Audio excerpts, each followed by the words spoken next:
see here. Oh, hey, I'm Detective Greyson. I'm leading a possible homicide case, and I was actually wondering if I can ask you a couple questions.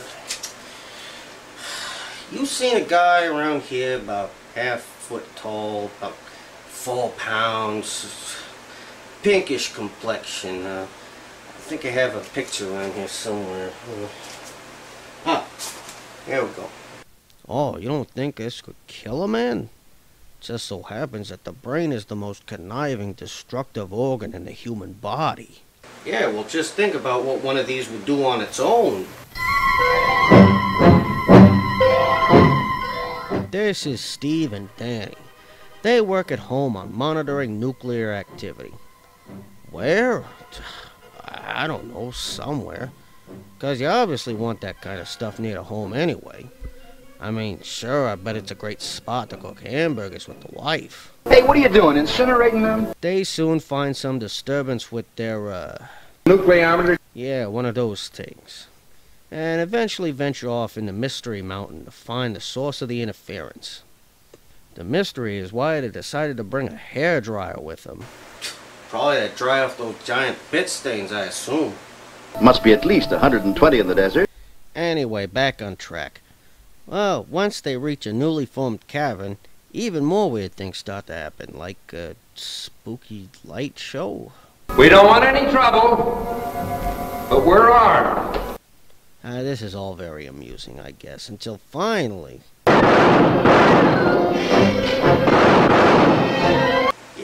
Yeah, that's the guy. That's the culprit. You can tell by his shifty, scheming eyes. I mean, the brain has to know where he's going. Invulnerable to any sort of gunfire, the brain in question flashes both the men, who are so irritated by the light, they go unconscious. But that's not all. He takes over Steve's body and heads on back to his wife Susan, as if nothing happened. In fact, the whole incident seems to have gotten him a bit randy. Well, they say that the brain is the sexiest part of the body. If you're into that sort of thing. But thanks to the efforts of the faithful dog, Susan is saved from physical relations with her husband. It was just a tooth kicking up.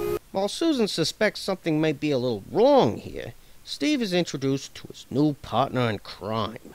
Who are you? I am Gore. This is my son, Little Carl. Despite his sleepy appearance, his ultimate goal is to take over the world. Of course! He starts off by blowing up a toy plane out of the sky. Some kid's gonna be really disappointed by that. Oh wait, I apologize, that's a real plane. I said it doesn't make any sense. While this is all happening, Susan and her father are introduced by another brain, who looks absolutely nothing like the other one. Do not be afraid. I am a friend. You see, this is Vol, who is also from the planet Arous. Except he's after Gore, because he's a criminal on their planet. Gore is insane for power. In order to not raise suspicion, he too must also hide within a host body. Although the most obvious choice would be Susan or her father, he ultimately goes for the dog. After all, he has been the most noble character so far. He is intelligent. Well, going back to Gore, he uses Steve's body sort of like a transport to talk to the higher powers of the Pentagon, demonstrating his awesome powers of nuclear explosion stock footage. I want to meet with authorized representatives from the United States, England, France, Russia, China, and India. Don't bother worrying about those other countries. They can handle themselves. After a successful mission of putting fear into the higher powers, Steve Gore Brain Guy tries once again to get lucky with his wife. Oh wait, it just dawned on me. It's not the planet Arous. It's the planet Arous. Makes perfect sense now. Even I must have some interest to spur me on. Things start to heat up a bit until Vol, who at this point has really done nothing to help except take over a dog's body, hints to the fact that Gore must transport himself out of the host body in order to get some oxygen every 24 hours or so. It's true that the brain needs oxygen, but it also needs lungs, and a heart, maybe a liver. Arms would be nice. Only when he is in his true form can he be killed or captured. Shut! Susan makes sure to take advantage of this fact while Vol sits back in the sidelines, doing nothing like any decent space policeman would do, I guess. The power of pure intellect. While the brain takes a breath of fresh air, Susan easily gives off her position with the reaction anyone would have after spotting a dead body that's been beside them for several minutes. Gore, of course, does the most obvious thing any higher intelligent being would do in a situation like this. I mean, after all, he did burn several victims, blew up 2 planes, and practically half a facility on a nuclear blast. Oh, hey, Steve, now's your chance. Although gunfire's proven not to work against a powerful mind, hey, why not try the axe? Oh, I'm very vulnerable there. Oh, there go the piano lessons. Oh, I can't remember my dad. Oh. Luckily, that seems to have done the trick.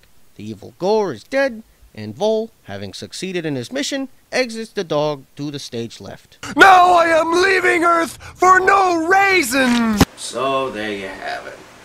Now, if you'll excuse me, I'd like to... Hold it, you inferior creature. I have had enough of your witless banter. You will bow down before me or suffer the wrath of my powerful firebending abilities. Now you... Oh crap. Well, that's it for me. I'll be on my way, officer. Well, clearly, a brain is a terrible thing to waste. But it's even easier to waste a brain with an axe. I think this case is closed. I'm Detective Greyson. I bid you farewell.